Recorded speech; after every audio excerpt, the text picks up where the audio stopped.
بسم الله الرحمن الرحيم إن الحمد لله نحمده ونستعينه ونستغفره ونستهديه ونعوذ بالله من شرور أنفسنا ومن سيئات أعمالنا من يهده الله فلا مضل له ومن يضلل فلا هادي له وأشهد أن محمدا عبده ورسوله أما بعد السلام عليكم ورحمة الله تعالى وبركاته زي ما قلنا بزي بروجرام إلى بياتوچون ጥሪ توحيد المسألة ያደረገ የምናስተላልፍ ይሆናል መጀመሪያ ተቀዳሚው ተውሂድ ስለሆነ በተውሂድ እንጀምራለን ኢንሻአላሁ ተዓላ አላህ Subhanahu Wa Ta'ala ሰዎችን የፈጠረበት ዓላማ ነቢያቶችን የላከበት ዓላማና ለጊዜው መልቂያማ ይሄው ወረቀት ማለት የሥራ መዝገብ የሚሰጥበትና ጀነት ጀሃነም ተብሎ የሚወሰንበት ይሄው ተውሂድ ነው እንደው መጨረሻ ላይ ሰዎች ጀሃነም ገብተው ከተቀጡ በኋላ ጥቂት ኢማን ያላቸው እንዳይቀሩ ተብለው በአላህ ትሩፋት የሚወጡ ሰዎች ተውሂድ ያላቸው ሰዎች ናቸው ስለዚህ ተውሂድ የሚባለው ትኩረት ሊሰጠው ይገባል ነው ሰዎች እስልምናን ተቀብለው እስልምና ሙስሊሞች ሆነው ወንጀል ቢበዛባቸው አላህ ይምራቸዋል ነው ተውሂድ ግን ምህረት የለውም ይሄ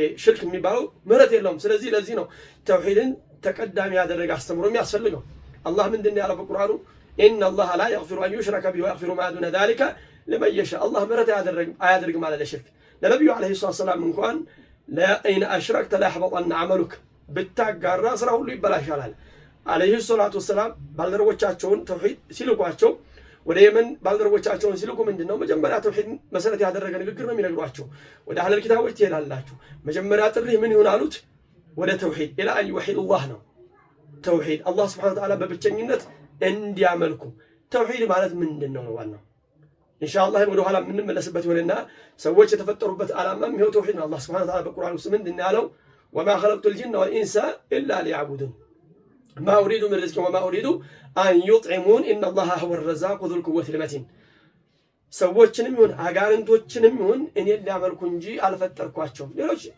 ዱንያ መጣቀሚያዎች ናቸው አንዳንድ ነገሮች አሉት ማለት ነው ግን የተፈጠረበት ዓላማ ምንድነው የሰው ልጅ ተውሂድ ነው አላህ Subhanahu Wa Ta'ala በብቸኝነት ያመልክ ዘንድ ማለት ነው ነቢያቶች ሁሉ ከአላህ ዘንድ ተልከዋል የተላኩት ምንድነው ሌሎች ነገሮች ከመኖራቸውም ጋር ተውሂድ ነው መጀመሪያ የተጣሩት ማለት ነው አላህ ምን አለ በቁርአን ውስጥ ወለቀድ በዓስና ፊ ኩሊ ኡመቲን ረሱላን አን ያዕቡዱ ላህ ወጅተኒቡ ጣጉት በርግጥም መልእክተኞችን ልከናል አለ ሁሉም ህዝቦች ላይ አላህን በብቸኝነት አምልኩ ብለን ጣዖታትን ራቁ በማለት ነብዩ አለይሂ ሰላቱ ወሰላም ሲላኩ 10 ዓመት የለፉት በዚህ በተውሂድ ነው ላኢላሃ ኢላላህ በሉ ነጻ ትወጣላችሁ አንድም ነገር ስራ ሳይኖር ከዛ በኋላ ነው እንግዲህ 10 ዓመት በተውሂድ ከተጣሩ በኋላ ነው አላህ Subhanahu Wa Ta'ala ወደ ሰማይ እንዲያርጉ በማድረግ ሶላትን እንዲቀበሉ ያደረጋቸው 3 ዓመት ሰገዱ ከዚያ በኋላ ነው ወደ ስደት የታዘዙት ማለት ነው አላህን በብቸኝነት ማምለክ ሲያቅታቸው ነብዩ አለይሂ ሰላቱ ወሰላም እንግዲህ ተውሂድን 10 ዓመት አስተምረዋል ነው የነብዩ አለይሂ ሰላቱ ወሰላም ጥሪ የነበረው ምንድነው ላኢላሃ ኢላላህ በሉ ነጻ ትወጣላችሁ ትክክለኛው ተውሂድ ምንድነው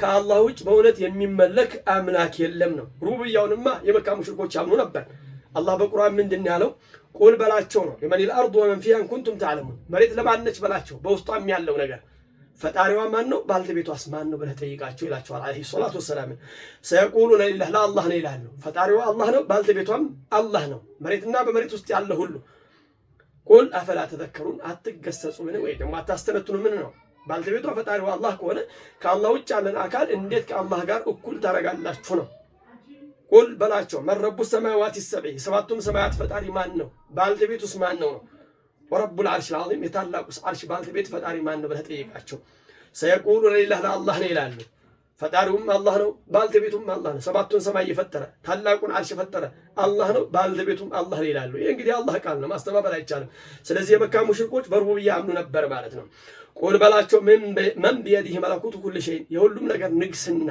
ባልተቤት የሆነ በእጁ ሆነ ማን ነው ብለህ ጠይቃቸው ነው ወህወ ይጂሩ የሚያስጠጋ መጠጊያ የሆነ ወላ ይጃሩ አለህ በሱ ላይ የማይጠጉበት ምናልባት ሰዎች አንዳንድ አመጾችን አምፀው ከአላህ ውጭ ወዳለ አካል በመሄድ ከአላህ መጠበቅ አይችሉም ስለዚህ ወላ ይጃሩ አለህ በሱ ላይ እኮ የማይጠበቁበት የሆነ አምላክ የማይጠበቁበት የሆነ ማን ነው ኢን ኩንቱም ተዓለሙን የምታውቁ ከሆናችሁ ሰይቁሉነ ሊላህ ለአላህ ነው ይላሉ ስለዚህ አጠቃላይ ንግስና ባልተቤት አላህ መሆኑንና በአላህ እጅ መሆኑን ያምኑ ነበር ይሄ እንግዲህ የመካ ሙሽሪኮች በሩብያ ያምኑ ነበር ማለት ነው ሰይቁሉነ ሊላህ ለአላህ ይላሉ ፈአናቱ ተስሐሩን እንዴት ትታለላላችሁ ነው የሁሉም ነገር ባልተቤት አላህ ከሆነ ከአላህ ውጭ ያለን አካል ከአላህ ጋር እንዴት እኩል አድርጋችሁ ታመልካላችሁ ነው ነብዩ አለይሂ ሰላም ላኢላሃ ኢላላህ በሉ ሲሏቸው የመካ ሙሽሪኮች ምንድነው ያሉት አጀዐለ الآلهة إلها واحدة إن هذا ለሸይኡን ዑጃብ የሚገርም ነገር ነው አሉ የሚገርም ነገር ነው አሉ።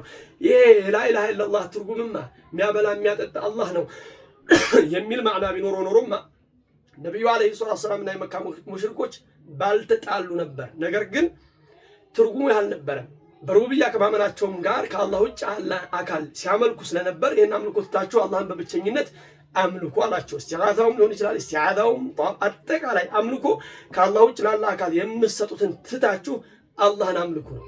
ላኢላሃ ብሎ ማለት የሚመለክ አምላክ የለም በእውነት ኢላላህ አላህ ብቻ እንጂ። ስለዚህ ነብዩ አለይሂ ሰላም ነብይ ከመሆናቸው ከመላካቸው በፊት የመካ ሙሽሪኮች ሷዲቅ አሚን እያሉ ይጠሯቸው ነበር። አንዳንዴ እንዳውም ለማስታረቅ ይጠሯቸው ነበር አለይሂ ሰላቱ ወሰላም። ከዚያ በኋላ እንግዲህ ላኢላሃ ኢላላህ በሉ ነፃ ትወጣላችሁ ሲሏቸው ጸብ ሆነ ማለት ነው። ስለዚህ ትክክለኛው ተውሂድ ምንድነው? ከአላህ ውጭ ያለን አካል ማምለክ ትቶ አላህን በብቸኝነት ማምለክ ነፊና ኢስባት ነው። አምልኮ ለአላህ ሱብሓነሁ ወተዓላ ብቻ ማስበት፣ ከአላህ ውጭ ያለን አካል አምልኮ ደግሞ መተው። ይሄ እንግዲህ በከፊል የሩቡብያውና ኡሉሂያው ነው። ዞሮ ዞሮ ተውሂድ ክፍል ዑለሞች ተውሂድን በሶስት የከፈሉበት ሁኔታ አለ። ቀደምት ዑለሞች በሁለት የከፈሉበት ሁኔታ አለ። ሁለቱም የሚጣረስ ነገር አለ። አንደኛ ምንድነው? ቀደምት ዑለሞች ሩቡብያውንና አስማኡ ሲፋትን አንድ ላይ በማድረግ የአላህ ስሞችና ባህሪዎች ዞሮ ዞሮ አላህ ሱብሓነሁ ወተዓላ በመፍጠር ብቸኛ ነው የሚለው ሩቡብያ ውስጥ የሚካተት ሲሆን አላህ ሱብሓነሁ ወተዓላ ደግሞ ብቸኛ ተመላኪ ነው፣ በብቸኝነት ሊመለክ ግድ ይላል ነው። ከአላህ ውጭ ያለ ሁሉ አምልኮ በባጢል የተመለከ ነው፣ ባጢል ነው። ሌላኛው አላህ ሱብሓነሁ ወተዓላ ራሱን በቁርአንና በቁርአን የገለጸበት ሁኔታ አለ። ስሞችና ባህሪዎች አሉት። ነብዩ አለይሂ ሰላም ደግሞ አላህን የገለጹበት ሁኔታ አለ ነው በቁርአን በሐዲታቸው። ስለዚህ ቁርአንና ሐዲስ ላይ የተገኘን የአላህ ስምና ባህሪ ማስበትም እዚህ ውስጥ የሚካተት ይሆናል ማለት ነው።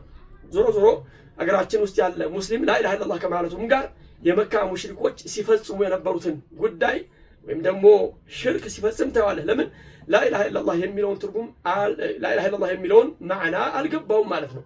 የመካ ሙሽሪኮች ነብዩ አለይሂ ሰላም ላኢላሃ ኢለላህ በሉ ነፃ ትወጣላችሁ ብለው ሲሏቸው አልተቀበሏቸውም። ለምን? ትርጉሙ ገብቷቸዋል። ፈጣሪ አላህ መሆኑን ጠቃሚ ጎጂ አላህ መሆኑን ከማወቃቸውም ጋር ከአላህ ውጭ ያለን አካል መቃረቢያ ብለው ያመልኩ ስለነበር ነብዩን አልተቀበሏቸውም። እንዳውም ወንጠለቀል መለው ሚንሁም አንምሹ ወስቢሩ ዐላ አሊሃቲኩም ዋናዎቹ ተነስተው በመሄድ ሄዱ አሉ። በዚህ በአማልክቶቻችሁ ላይ ታገሱ፣ ከኛ የሚፈለገው ይሄ ነው አሉ። ነብዩ አለይሂ ሰላም ከነብይነት በፊት ወዳጅ አድርገው ሲይዟቸው የነበሩ ከዚያ በኋላ ምን አሏቸው? ጠንቋይ ነው፣ እብድ ነው አላቸው። እዚህ አሁንም ላኢላሃ ኢለላህ የሚለው ትርጉሙ ምንድነው ማለት ነው? ከአላህ ውጭ በእውነት የሚመለክ አምላክ የለም ነው። እስቲጋታ ሊሆን ይችላል፣ እስቲዓዛ ሊሆን ይችላል፣ እስቲዓና ሊሆን ይችላል። አምልኮ ይሄ አጠቃላይ ጠዋፍ ሊሆን ይችላል፣ ሩኩዕ፣ ሱጁድ፣ እርድ አጠቃላይ አምልኮ አላህ ሱብሓነሁ ወተዓላ ያመለክንበትን ሁሉ ከአላህ ውጭ ያለን አካል ልንሰጠው አይገባም ነው። ከሰጠነው ሽርክ ነው። ስለዚህ ተውሂድ የሚባለውን ነገር ዑለሞች በሶስት የከፈሉትና በሁለት የከፈሉበት ሁኔታ አለ ብለናል። ይሄ እንግዲህ እርስ በርሱ የሚጣረስ ሳይሆን እንደ ዑለሞች ሁኔታ ነው። ለምን ቀደምት ዑለሞች አንዳንድ ዑለሞች ሩብያንና አስማው ሲፋትን ሁለቱን አንድ በማድረግ ከዛ ኡሉሂያን ለብቻ በማድረግ የጠቀሱበት ሁኔታ አለ። ሌሎቹ ደግሞ ሩብያን አስማው ሲፋት በማለት ኡሉሂያ በማለት ከሶስት የከፈሉበት ሁኔታ አለ። ዞሮ ዞሮ ተውሂድ ብሎ ማለት የሰው ልጆች የተፈጠሩበት ዓላማና ነቢያቶች የተላኩበት ዓላማ ሲሆን ነገ የውመል ቂያማም ሰዎች ወደ ጀነት ወደ እሳት የሚባሉበት ይኸው መለያው ነው ማለት ነው። ወሰለላሁ ዐላ ሙሐመድን ወዐላ አሊሂ ወሰሕቢሂ ወሰለም። ወሰላሙ ዐለይኩም ወረሕመቱላሂ ተዓላ ወበረካቱሁ።